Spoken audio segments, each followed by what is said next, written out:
এক সময় আমরা ছোটবেলাতে শুনে এসেছি যে নিজ বুদ্ধির ফকির হওয়া ভালো, তো পর বুদ্ধিতে বাদশাগিরির দরকার নাই। তো আমি ছোটবেলা থেকে এই বিষয়টা অনেক মূল্যায়ন করতাম। আমার নিজের চিন্তায় আমি চলি, অন্য আমাকে কি বললো না বললো ওই ভাবনার ভিতরে আমি থাকি না। তো এই জন্য আপনারাও চেষ্টা করবেন, নিজ বুদ্ধির ফকির হবেন, পর বুদ্ধির বাদশাগিরির দরকার নাই, এতে পরে আর আফসোস থাকবে না। তো ধন্যবাদ সকলকে। আজকে আমার ছেলে বাসা থেকে বের হয়ে কিছু মুরগি দেখতে পায়, আর পাওয়ার পরে সে কেমন জানি হঠাৎ করে মুরগিগুলো ধরার জন্য ছুটে বেড়াইতেছে। আমি বলতেছি আব্বু যেও না, অনেক চেষ্টা করলো মুরগিগুলো ধরার জন্য। আর যদিও গ্রামের বাড়ি আমাদের নওগাঁতে, যেহেতু থাকি শহরে, হঠাৎ করে ছোট বাচ্চা মুরগি দেখলে একটা আলাদা অনুভূতি জাগে তাদের ভিতরে। তো অনেক চেষ্টা করে যখন ব্যর্থ হয়, আমার ছেলে আমার দিকে তাকা খুব কষ্টই পায় আর কি। তো ধন্যবাদ সকলকে।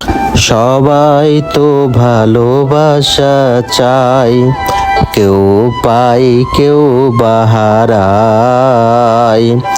আমিও চেয়েছি তোমায়, কত না সুখেরই আশায়। সবাই তো ভালোবাসা চায়, ভালোবাসা হলো না, ঘর বাঁধা গেল না। সুখ চেয়ে আমি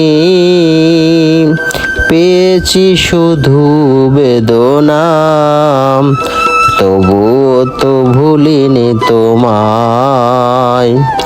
এত বেশি কষ্ট নিয়ে কভু কি সুখী হওয়া যায়? সবাই তো ভালোবাসা চায়। ধন্যবাদ সকলকে।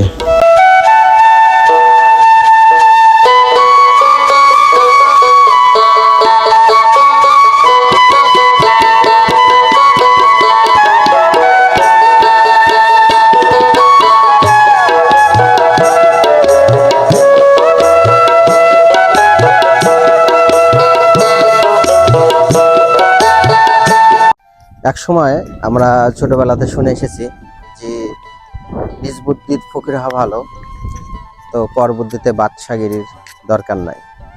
তো আমি ছোটবেলা থেকে এই বিষয়টা অনেক মূল্যায়ন করতাম। আমার নিজের চিন্তায় আমি চলি, অন্য আমাকে কি বললো না বললো ওই ভাবনার ভিতরে আমি থাকি না। তো এই জন্য আপনারাও চেষ্টা করবেন, নিজ বুদ্ধির ফকির হবেন, পর বুদ্ধির বাদশাগিরির দরকার নাই, এতে পরে আর আফসোস থাকবে না। তো ধন্যবাদ সকলকে।